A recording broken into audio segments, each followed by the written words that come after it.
again, I'd like to extend the warmest and the brightest of welcomes to you all. Thank you very much for being with us this morning. Thank you very much for joining us from far and near. It's indeed a privilege to have all of you amidst us.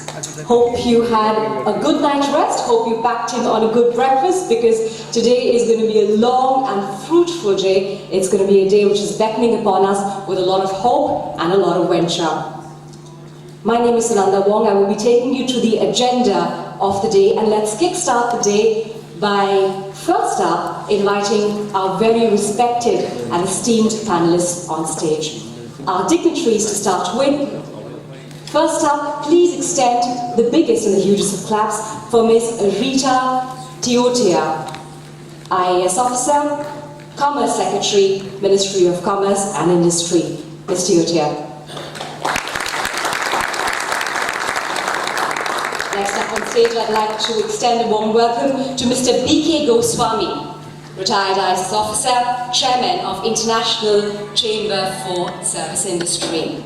Mr. B.K. Goswami, welcome on stage.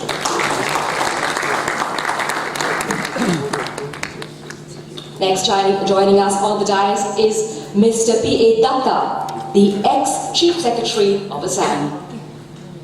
Ladies and gentlemen, please do not skip out on a welcome, a good, warm, clapped welcome.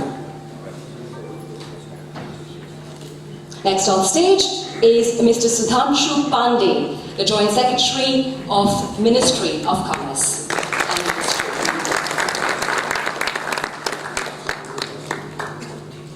Next to join us on stage will be Dr. A.M. Singh, the Joint Secretary, Ministry of Development of Northeast Region.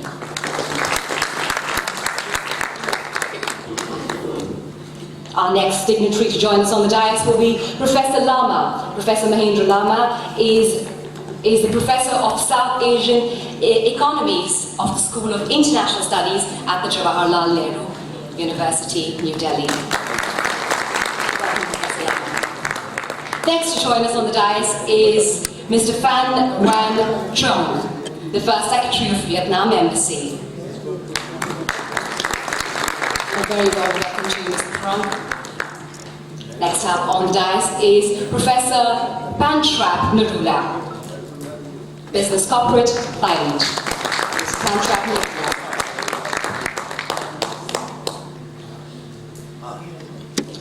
Last but not least, to join us on the dais is Mr. Rohit Bhatta, the Ambassador of Follow Your Dreams Foundation. Mr. Bhatta.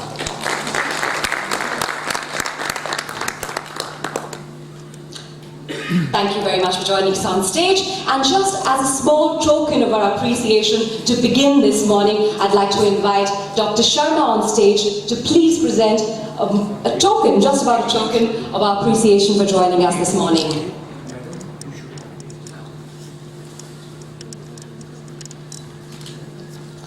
I would like Mr. Sharma first to please decorate Ms. Teotia with a gamcha.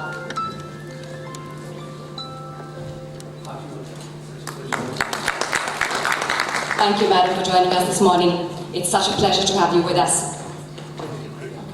Ladies and gentlemen, Mr. B.K. Goswami.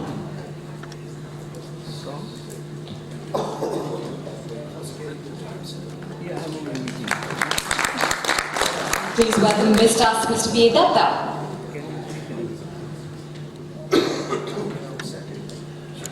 Ladies and gentlemen, Mr. B.K. Datta. Let's honor with a clap, with a hearty clap, Mr. Sudhanshu Pandey.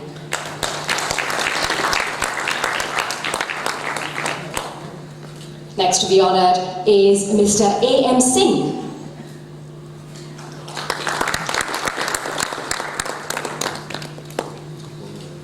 Next to be honored is Mr. Professor Lamba. Professor Lamba.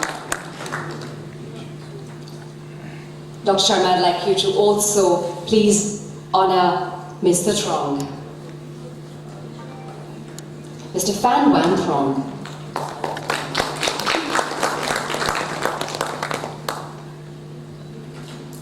Professor Pantrap Narula. Professor Pantrap Narula from Thailand.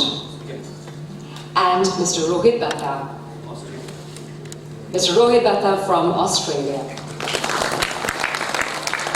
Thank you very much, Mr. Sharma. Thank you very much once again, ladies and gentlemen on the dais. And without any further ado, I'd love to call upon stage Mr. B.K. Goswami, the Chairman of International Chambers of Service Industry, to please address the audience with a welcome note. Distinguished guests,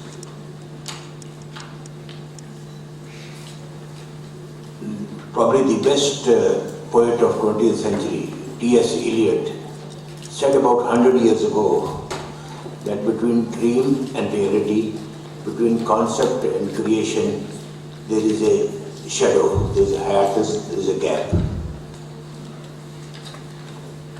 This seems to apply very aptly to Northeast.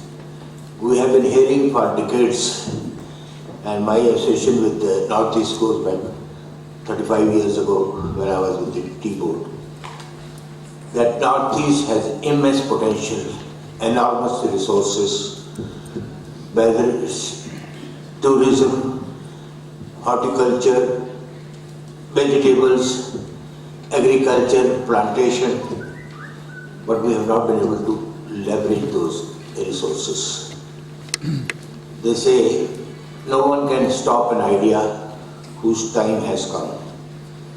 And I feel now the response to this seminar very imaginatively and brilliantly crafted by Dr. Gulshan Sharma, that the idea of Northeast has come. I believe there is a packed schedule today, so therefore I wouldn't be taking long, I won't be elaborating too much. I'll just mention some bullet points, and I'll take advantage of the presence of Madam Tewatia, because some of the points pertain to her ministry also. You know, one often hears that Northeast suffers from situational disadvantage, and that's why tourism is not big an idea. You know, the same disadvantage was faced by Kerala also. But today, Kerala has 3 international airports and 1 in the pipeline. I cannot know any day it will be commissioned. Besides, it has very good train connectivity between north and south. This Hornbill Festival, which has become a signature item, and now people from all over the world come here. Similarly, other states also, because each state has a distinct culture, they can promote that. Besides culture, the handicrafts and handlooms in this area is very rich. It can have a jolly good ride on the shoulders of tourism. Again, the infirmity or the deficiency lies in design inputs. Madam, there is an international craft council with its headquarters in Sweden. They do send designers, because once the traditional design can improve, and many of them, for instance, bamboo. You look at a bamboo curtain which is made in Italy, you will marvel at the artistry of it. So through International Craft Council and with the help of European Economic Union, which funds their visit, why not have a few artisans come there who can work with local artisans and give them design inputs.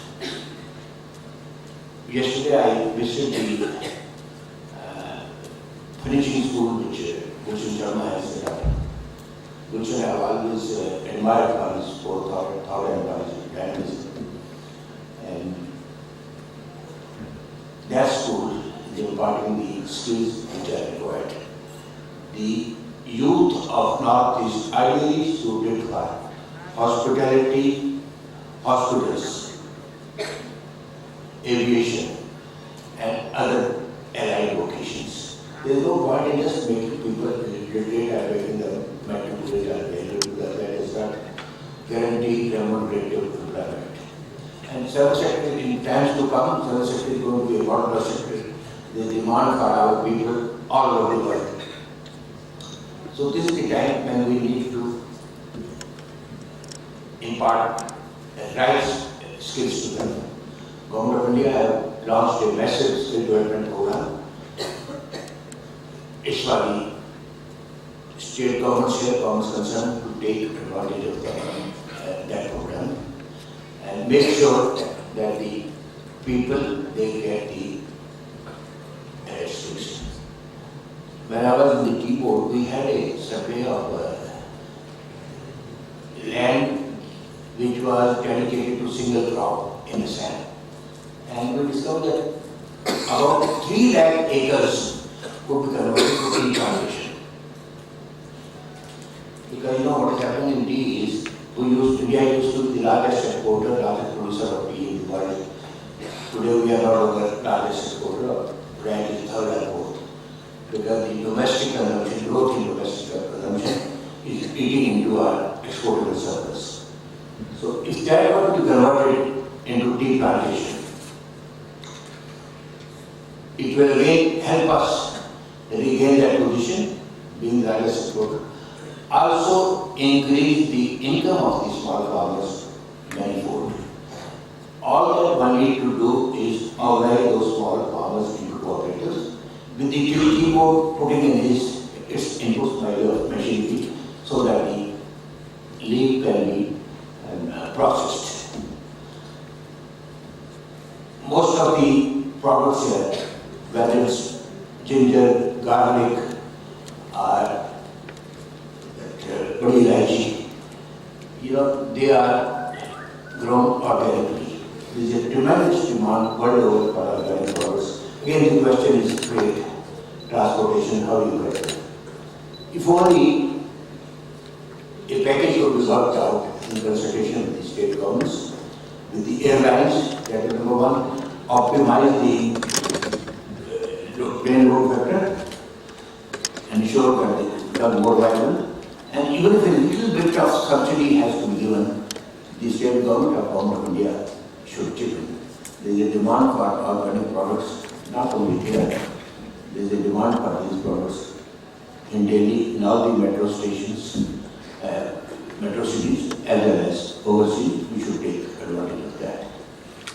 So these were few of the random thoughts which I want to share with you. I'm grateful to Dr. Gulshan Sharma for inviting me, and my particular gratitude to Madam Duratia, the chief guest today, and Sudhanshu Pandey, Joint Secretary, for helping us in organizing this event. Thank you very much. Thank you very much, Shri Goswami. Ladies and gentlemen, Mr. B.K. Goswami is a retired IS officer and chairman of International Chamber for Service Industries. Next up, I'd like to invite Shri Sudhanshu Pandey, the Joint Secretary of Ministry of Commerce and Industry, to give us an overview of the service industry. Ladies and gentlemen, Shri Sudhanshu Pandey.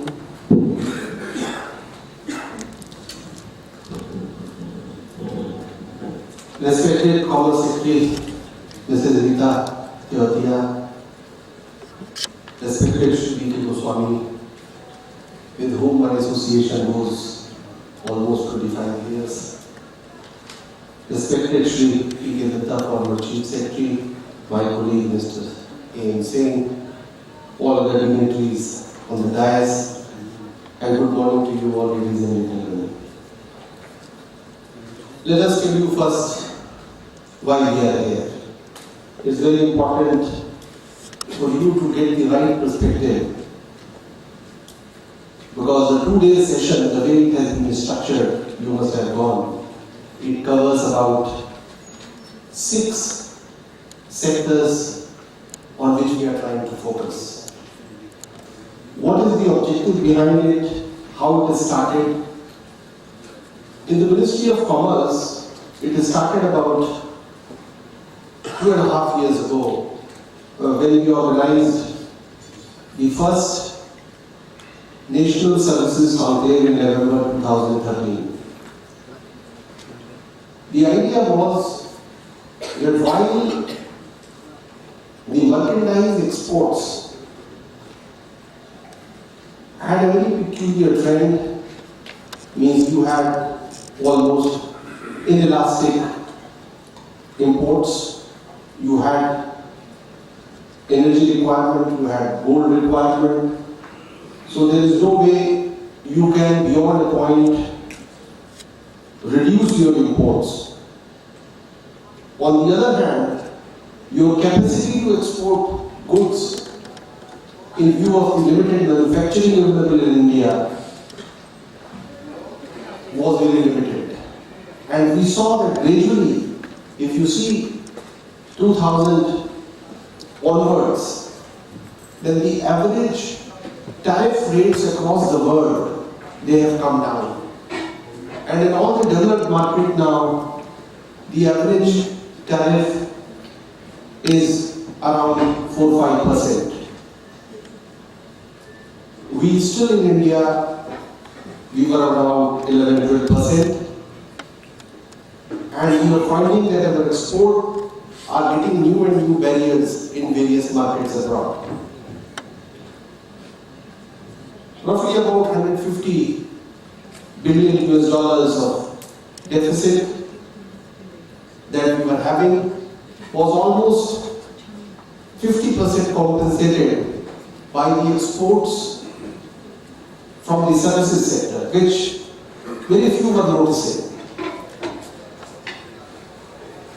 In last about 5 years, from 2009-10 onwards, when we were just about 131 billion US dollars of services export industry, I'm just talking about the exports. Last year, we touched 157 billion. And this year, when the exports overall on the mercantile side, they were registering negative growth,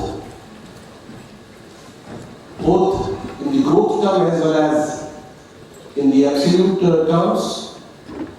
The services export, despite slowdown in the market overall, globally, still registered positive growth. Within the country also, if you see, the service industry today is more than about 53% as per the revised series.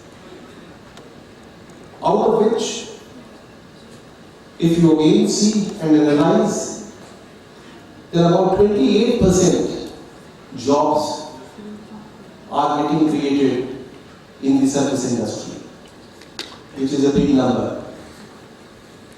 The growth globally, if you analyze your domestic growth and the global growth, then in all major economies, you are roughly about between 75% to 80%, which is contributing to the GDP, to the respective national economies.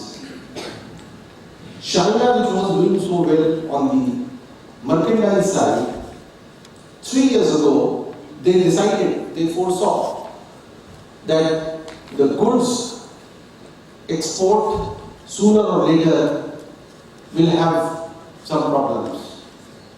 And in 2011, they started for the first time the China International Services Fair.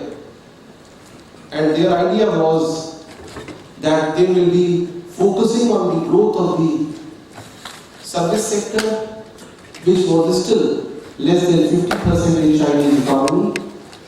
And in 3 years' time, they have remarkably recovered in some of the major provinces and state governments, city governments, simply by focusing on the service industry, have done commendably well. And now Beijing city is nearly 78% in terms of its contribution to the city GDP in China, which was less than 60% a couple of years ago. The point one is trying to make is that when the economy in other areas is not growing that well, service industry still promises huge potential of growth. And when the growth is there, the jobs will be there. And from there we started in 2013, and thereafter in 14 November again we organized second services national conclave. Commerce Secretary is chairing one of the inter-ministerial group in the ministry where all sectoral issues concerned with all other service industry related ministries, they are addressed. We also notice that even within the ministries and in the state government there is not enough orientation on service, because service largely is in unorganized sectors, and whatever is happening despite or in spite of the government. But if we can provide policy support, we can identify gaps, we can actually make this industry grow by leaps and bounds.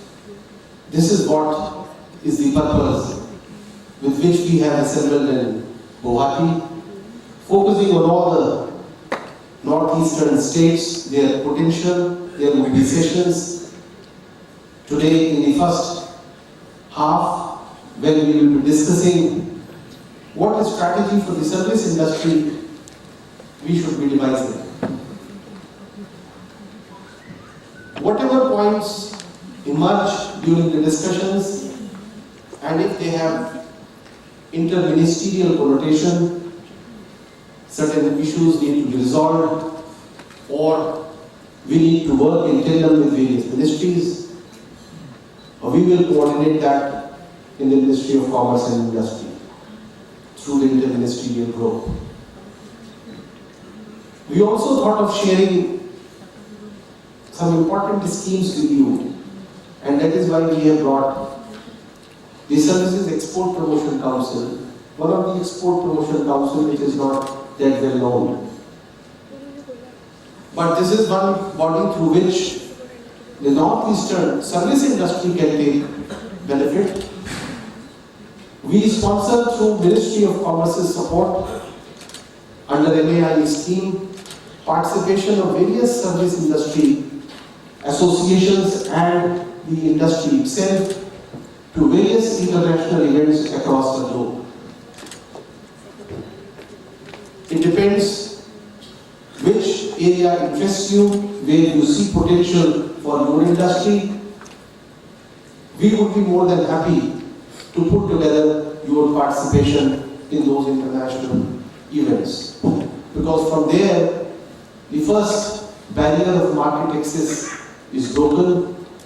B2B business meetings are facilitated, and that is how the business grows. Ladies and gentlemen, I am sure the 2 days are going to be very meaningful, very exerting for all of us.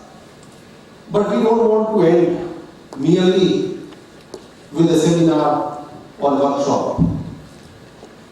We want to take an agenda. This is the beginning. From here we want to take an agenda where certain issues for certain industry will be identified, on which either some decisions in the government would be facilitated, or in conjunction with the industry, if required, some capacity development programs will be organized in due course of time. This is also not going to be one-off event. We propose to institutionalize this once in a year so that we can take stock of what has happened during the year, the issues which were identified, how much we have progressed. In April, just 2 months from now, we will also be organizing the second global exhibition on services in New Delhi.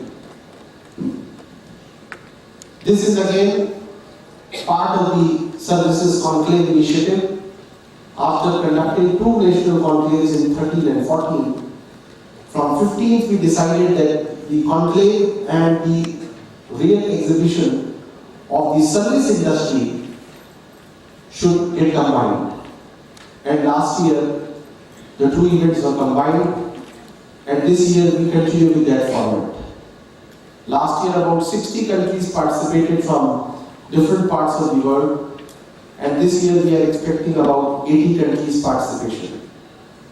This is a platform which is going to be extremely useful for the North and Eastern Industry Service Associations for their participation and for their own networking. We are in touch with the state government. The state government senior representatives have come also for this meeting. A couple of them met me just before the conference. And I'm sure they will also support their industry associations, especially the Service Industry Association, for participation in the April event in Delhi. Now, without taking much time, let me promise you that every point which you think is useful needs to be acted upon. Please bring out those points, because we want this event to be action-oriented and just the beginning of the action and not an end by itself. Thank you very much. Thank you, sir. Next up on the podium, I'd like to invite Dr. A.M. Singh, Joint Secretary, Ministry of Development of the Northeast Region. Ladies and gentlemen, Mr. Singh.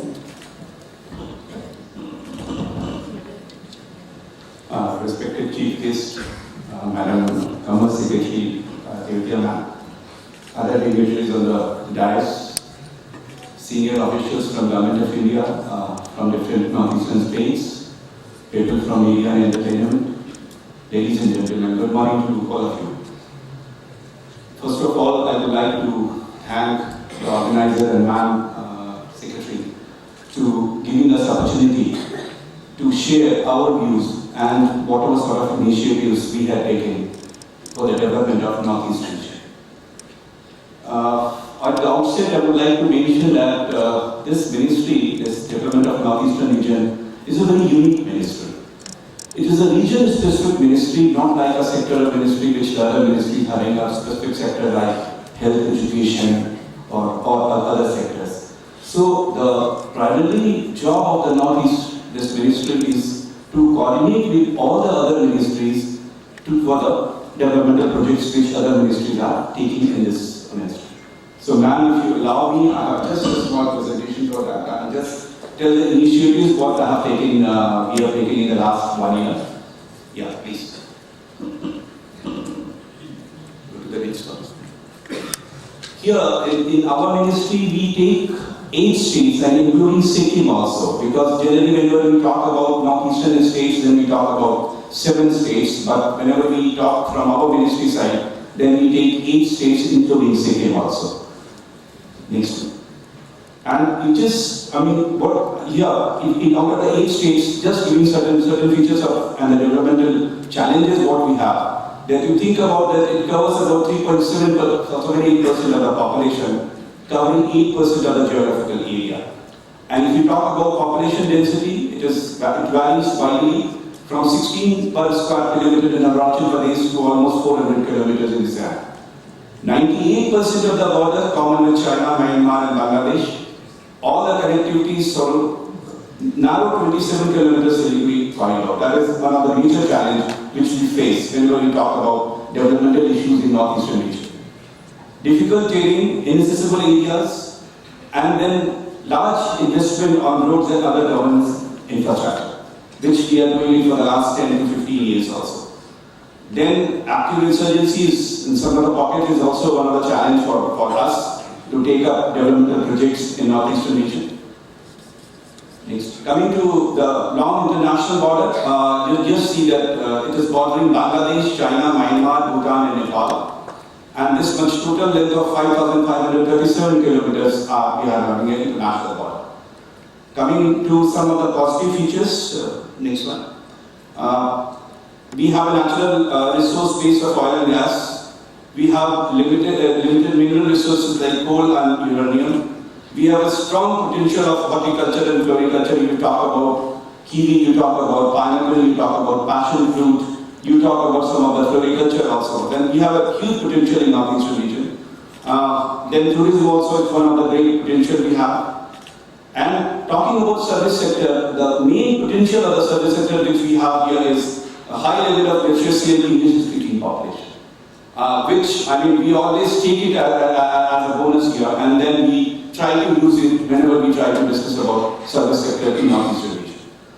Then trade and business cooperation with Myanmar and Bangladesh and other East Asian countries, it can always result in positive sort of benefits to all of us. Then going to some of the policy interventions which we did from the donor side, that recognizing these special requirements and the features of the Northeastern region, central plan assistance is provided on liberal terms to all the Northeastern states. And there is a policy by the Government of India that 10% of the plan fund of all the ministries will be earmarked, and it will be earmarked for the development of Northeastern region. It starts from 97, 98, and it is not only that if any ministry will not be able to spend that much of money in a particular year, the money will not be lapsed.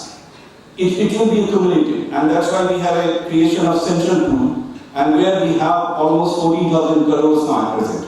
It is with the Ministry of Finance, and every year for the national projects, the Ministry of Finance earmarks for railways and other power projects. Then some of the other policy interventions we have about that we are giving a lot of emphasis on the infrastructure. We are making a policies also which will especially cater to the needs of the local people. And another is Air-Peace policy, where we are promoting economic and cultural trials in Southeast Asian neighbors and development of Northeastern region. Coming to the mandate of our ministry, basically I just mentioned about that is planning, execution and monitoring, which of all the development ministries of the Northeastern region, and we are coordinating with other ministries to follow up the Northeastern related projects. And if, in addition to that, we have two flagship schemes called NER-ASEAN and NAC, where we are trying to fill the gaps of all the infrastructure activities. If Ministry of Railways or Power or Roads and Transport, if they are making their national highways and state highways, any sort of gaps are in between, Ministry of Donor will cater with their own fund, and that we call it NCPR or NAC. So we are doing with the help of that. And then in addition to that, we have two corporations. One is exclusively for handlooms and handicrafts. That is Northeastern Handlooms and Handicraft Development Corporation. And then we have a Regional Agriculture Marketing Corporation, that is Northeastern Regional Agriculture Marketing Corporation Limited, that is NER-ASEAN. In addition to that, we have a finance company also, and with the help of that, we are trying to give venture fund to the small entrepreneurs also. This is a new initiative which Ministry of Donor has just taken a couple of months back. And now in the last, we are focusing basically on livelihood, capacity building and skill development. And what my colleague has just mentioned about, we are ready to support you in all sort of service sector in skill development. If any sort of training program if you like to have in Northeastern region, Ministry of Donor would definitely like to coordinate and support that. I'm not just going into the detail about that because there are a lot of schemes which we have taken in railways also and in air connectivity. I would just like to clarify some of the issues which our one of our panelists, Sir Goswami has just mentioned about. In Pakyong Airport in Sikkim, sir, it has already been completed now, and they have promised us, we have already MOU with them, and by 2016 it's going to be functional. And now we are taking up another project which is now pending in Horangi. That is also going to be, there are some land issues there, but we are trying to coordinate with them, and very shortly it will be resolved. And then we are giving some sort of alliance also to the Air India, where we are having subsidiary, you can say, sector in the air connectivity. Very good. Where we are having exclusively connection to Shillong also. And then what you have just mentioned, sir, we are planning to do it for Jorhat also, but not in Nagaon, but definitely we are trying to do something for the Jorhat also. I'm not going into the detail about all the aspects about that, but what I'm just mentioning that now the whole focus of this Ministry of Donor is on skill development, livelihood, and what best we can do for the capacity building of the Northeastern region. And where we are thinking what to do, we are going to share with the Ministry of Commerce and Industry. And definitely we would like to take up some of the new challenges which you will, in our coordination, we will try to develop and we will try to do that. In addition to that, I just mentioned that, I just would like to mention you that in the last week or 10 days back, we have organized a huge Destination Northeast 2016 in Pragati Maidan, New Delhi. And where, it was a 3-day event where 2 days we have focused on some of the specific sectors. Handloom and handicrafts was one of the specific sectors. Then one of the important sectors was skill development. We have discussed about that. And then how we are going to position the handloom and handicrafts not only in the domestic sector, but we are thinking about international demands also. So these are the few aspects which we have taken up, which just I would like to mention here. With this, I would wish and I hope that this 2-day event is going to give us a lot of recommendations which Ministry would, donor would like to take up and along with Ministry of Commerce and Industry. Thank you very much. Pleasure to invite Ms. Rita Theodia on stage on the podium to please address the audience with her kind words. Ms. Theodia is of course an IS officer and the Commerce Secretary of Ministry of Commerce and Industry. Ladies and gentlemen, Ms. Theodia. Mr. Goswami, Mr. Datta, my colleagues Sudhanshu and Dr. Singh, and the dignitaries of the dais, representatives of the state government, state governments of the Northeast, as well as representatives of the industry. It's always for me a wonderful experience to be back in the Northeast. In every assignment, I take every opportunity to come here. When you live in a busy city, a very noisy and polluted city, it's a great opportunity to actually come and breathe. So, but apart from that, the Northeast has a tremendous fascination. Mr. Goswami very rightly mentioned that it's a potential, and it's a potential that we keep talking about, and it's a potential that we are still far from reaching. And I think the purpose of this whole exercise is to explore one of the critical ways in which we can do something about that. I think one of the biggest challenges that's confronting the country today is the need to ensure growth, equality of economic opportunities, and a better life for a new generation of young people. We talk about demographic dividend, but this demographic dividend is a double-edged sword. If we are able to channel it constructively, we can have economic growth, we can see prosperity, we can see a better life for everyone. But if we neglect this, then we have the recipe for a wasted generation, for social unrest, and for continuing poverty. The government currently has focused enormously on Make in India, and this is an effort to redress the situation which Sudhanshu talked about, that India really is not a manufacturing economy. But we have that potential, and that's the focus. But over the next few years, as this program begins to bear fruit, it will create some jobs. But if you are looking at jobs on a very large scale, then we are going to have to do something else. More and more young people are looking for more aspirational, if I may say, occupations. They're looking at non-traditional areas. They're looking at opportunities that perhaps their parents did not exercise, and perhaps a lifestyle that their parents did not enjoy. The answers for all this really lie in the service sector, and this is why it is critical for the state governments to understand this, that as you look at your economies, as you look at the well-being of the people in the state, you are also going to have to see by what means you will serve this objective. A great deal has been said about the strategic location of the Northeast. It's at the crossroads of major economies of East Asia, South Asia, Southeast Asia. So geographically and culturally, yes, this is a fact.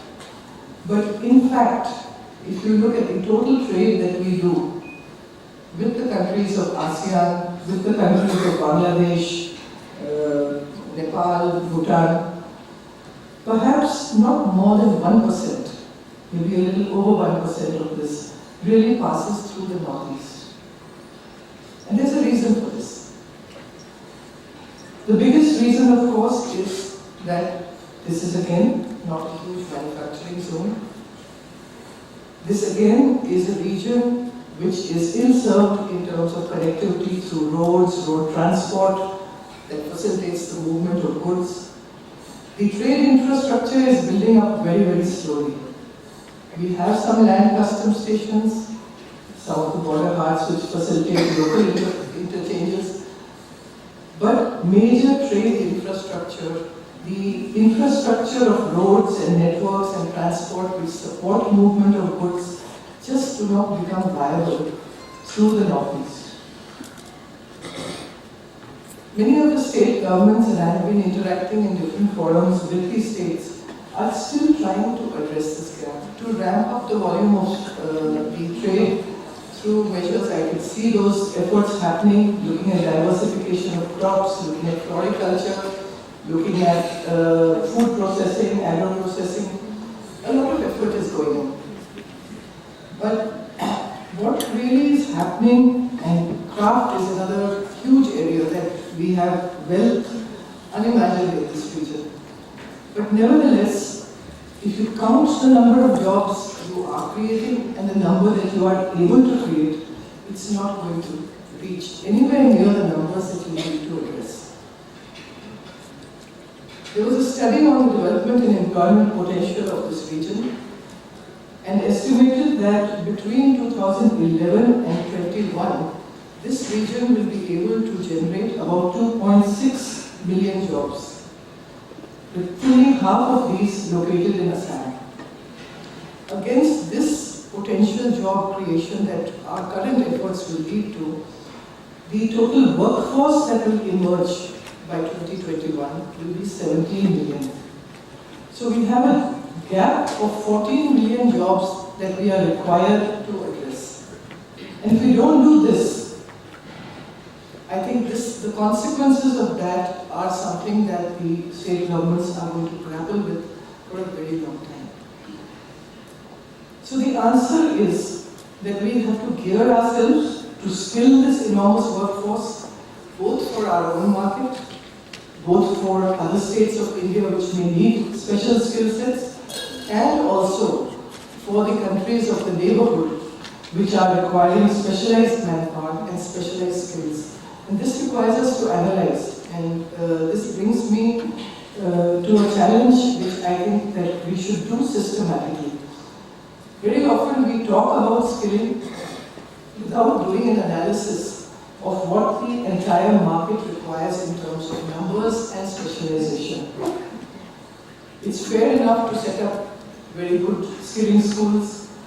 It's fair enough to train a number of children, but I think we need to be fully accountable to how many of those children are actually not just placed, retained, and improving their lifestyle and their condition.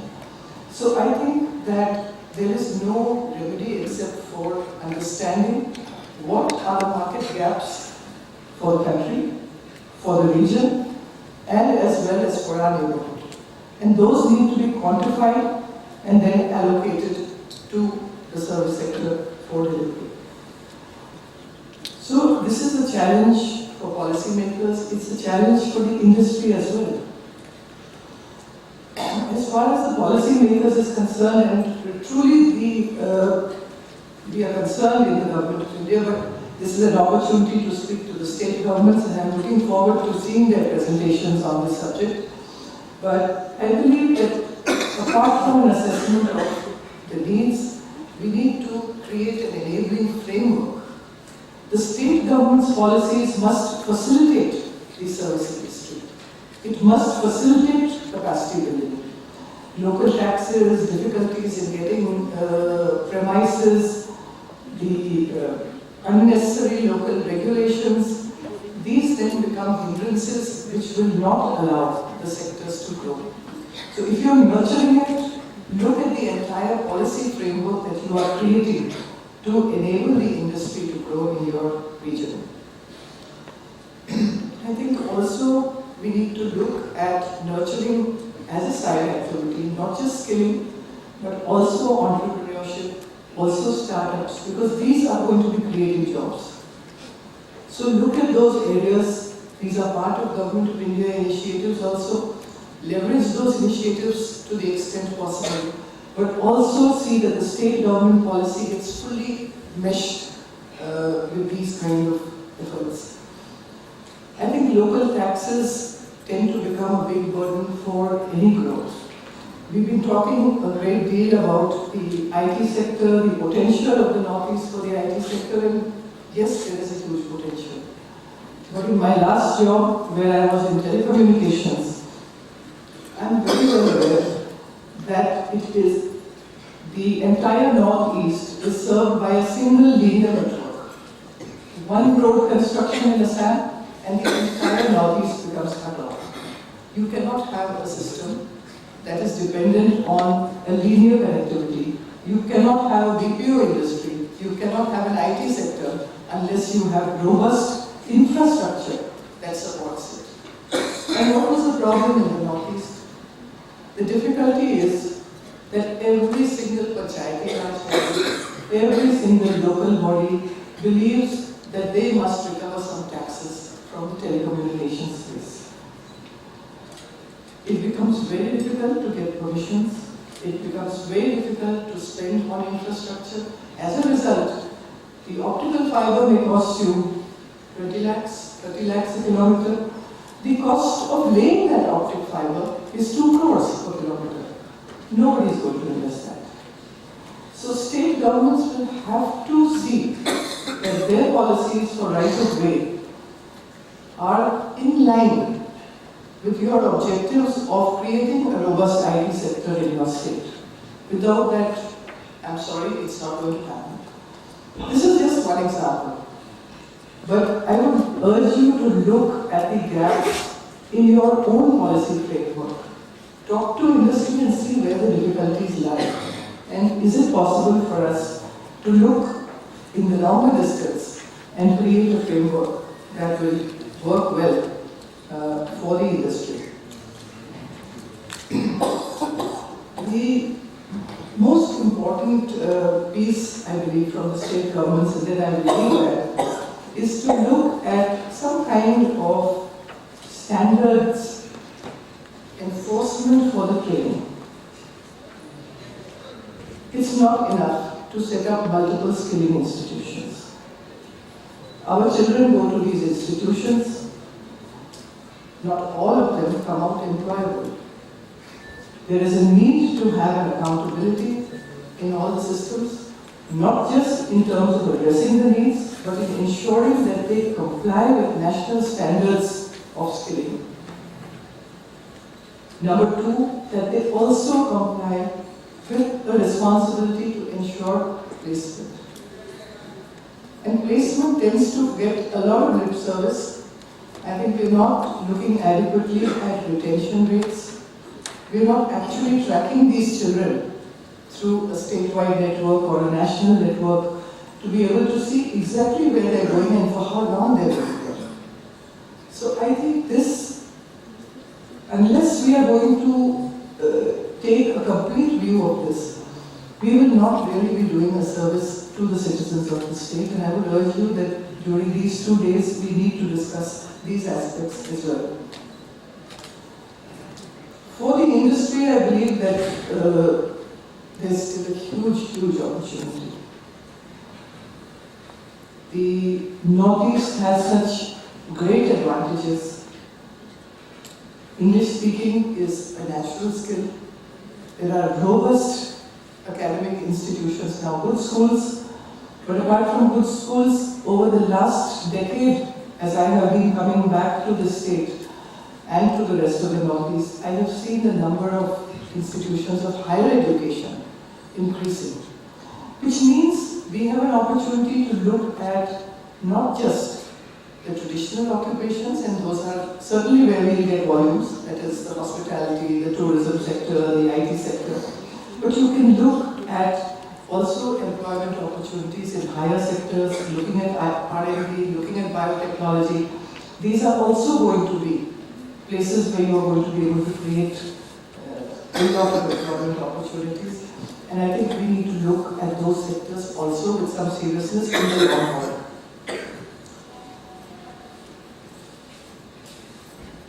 For the industry, that becomes also an advantage. You can look at niche areas, you can look at additional initiatives. Apart from this, the people of the Northeast, and I would really wish to say this, is part of the reason that this is so geared up to the service sector. There's a natural courtesy, a naturally pleasant demeanor. And this is why in the initial years, and this is already happening throughout the country, people from the Northeast are finding great employment opportunities in the aviation sector, in the tourism sector, in the wellness sector.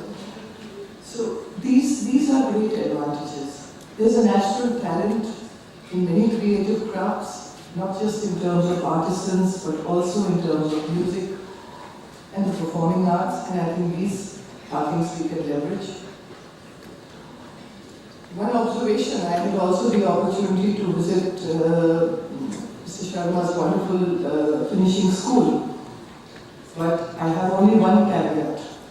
The school provides excellent facilities, but it's focused a lot on women. And urge the state governments to see that we create equal number of opportunities for the young men of this region. We need young men and women both to be gainfully employed, to have a better quality of life, because that's the way you're going to see peace and progress. So I always have this caveat, as we work with girls, and we must not neglect the young men as well, because we need to see that this becomes a productive and, better off section of society. In the old days, and it is so in the Northeast, all the agricultural operations, all the work, always was done by the women. So effectively they were the only bread earners. But I think it's time for everyone to share the load and to make sure that the boys are working equally hard as the girls to add to the family well-being. At the end, I'm looking forward to the deliberations here. I would be able to stay for some time, but Sudhanshu and Dr. Singh will certainly let me know about the various recommendations that emerged from this workshop. I hope that you will be able to tell us, both state governments as well as the industry, what it is that the government of India can do to help you perform better, to function better, and what kind of an enabling atmosphere and policy framework will enable you to move forward. So with that, all the best wishes, and I look forward to constructive deliberations. Thank you. Thank you, Madam Chief Guest, for your wisdom on the subject matter. Ladies and gentlemen, once again, put your hands together for Ms. Rita Diovia, IAS Commerce Secretary, Ministry of Commerce and Industry.